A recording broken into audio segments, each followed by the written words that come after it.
Snoop Dogg, franchement, il lâchera jamais 6ix9ine. Il sera toujours sur ses côtes, je crois, jusqu'à la fin. Bref, je vais vous faire un résumé de tout ce que Snoop Dogg a dit sur 6ix9ine. En février, Snoop Dogg, il a dit, c'est un bouffon. De l'époque où je viens, tu ne pouvais pas balancer un gars. Ceux qui balançaient les autres étaient des vrais bouffons. Mais ce gars, c'est comme ta tante qui balance les gars. Tu snitch, tu travailles avec le gouvernement. Je jure devant Dieu, ce nouveau style de gangster est robotique pour moi. Combien de temps vous croyez qu'il va prendre pour avoir mouchardé? C'est pas la seule fois où Snoop Dogg a parlé de 6ix9ine. En juillet, il y a un juge qui a décidé de représenter Tekashi 6ix9ine. Et Snoop Dogg, il a dit quoi? Laissez ce rat pourrir G-Code, donc le code G en mode code gangsta. Et plus récemment, d'ailleurs j'avais sorti aussi la vidéo dessus, il a dit, tu connais les règles du game, les balances reçoivent des points de suture. J'ai entendu des gens en balancer d'autres, balancer sur l'organisation, mais lui a balancé sur d'autres organisations en plus de la sienne. Ses amis, ses gars, il est devenu fou furieux. Cet enfoiré a chanté comme Aretha Franklin ou Franklin. Quand est-ce que c'est devenu un moyen pour sortir de prison? Parce que je me dis, 6 mois et 7, donc 7 c'était la personne qui était avec Snoop Dogg le jour de cette interview. Donc 6 mois et 7, allons commettre un crime maintenant et 6 mois où lui décidons de nous balancer l'un l'autre. Ça signifie que l'un de nous s'en sortira ou est-ce qu'on ira tous les deux en prison?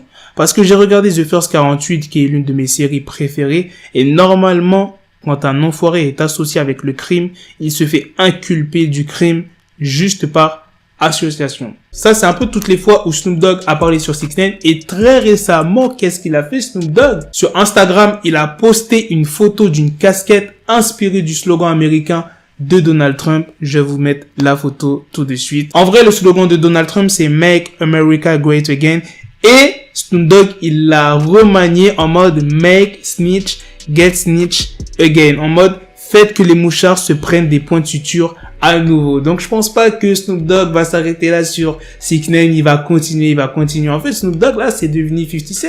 Il s'est inspiré de lui ou quoi? Snoop Dogg et 50 Cent, ils sont amis depuis longtemps. Tu te rappelles du son?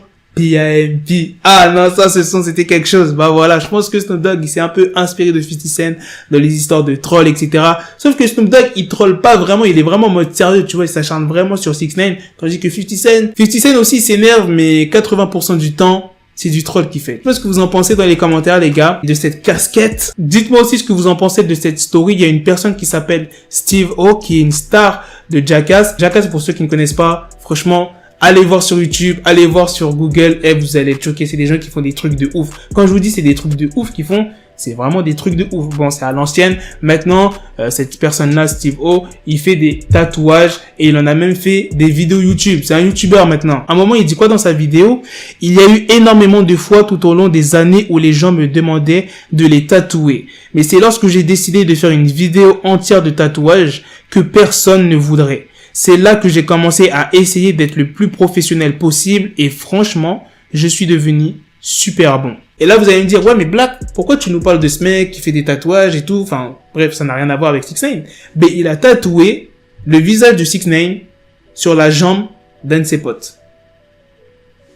Le visage de 6ix9ine. Genre, est-ce que les gens, ils ont conscience de ce que c'est un tatouage? Là, ton tatouage, il va te rester à vie. Le mec, il s'est fait 6ix9ine sur la jambe. Là, vous allez me dire, ouais, mais on peut retirer les tatouages et tout. Ouais, mais ça coûte cher, frérot. Bon, après, si t'as de la thune à dépenser, frérot, écoute, voilà. Moi, j'estime que quand tu fais un tatouage, faut qu'il y ait une vraie signification, vraiment un truc qui te tient à cœur, genre, je sais pas, la date de naissance de tes parents, ou bien de ta copine. Enfin, bref, je sais pas, un truc vraiment méga important que tu n'oublieras jamais, qui changera jamais, tu vois. Par exemple, les parents, bah, ça changera jamais. Tu mets le nom de ta mère, le nom de ton père, c'est quelque chose de fort. Mais le visage de quelqu'un, de 6ix9ine, de ta copine, j'en sais rien, un visage, ouais, de 6ix9ine. Je vais vous mettre l'image. Bon, vu que c'est un pote à Steve O, donc je pense qu'il est un peu matrixé dans sa tête, il est un peu fou aussi. Mais je sais pas, quand on fait un tatouage, faut vraiment que ça soit fort, tu vois ce que je veux dire. Bref, voilà, c'était mon avis sur cette petite story. Dites-moi ce que vous en pensez des deux stories que je vous ai dit sur Snoop Dogg et sur Steve O. Donc à la prochaine pour de prochaines vidéos, les gars. Peace. Got the bezel, had to switch my schedule. On my dick, she Lego, Ego, never Lego. Her mind stuck up on me, so I call her Velcro. Till I need my dinero, pendejo. Hit my metro if it's about to peso, like it's go Diego. Make it right on schedule. Got a pistol on me with the dick extendo. Bitches in the back just like a fucking echo. Hey, that bitch told me you got pencil dick. She grip on my dick like a selfie stick. I got a big gun, I need help with it. To wet your babe up, Michael fell with it.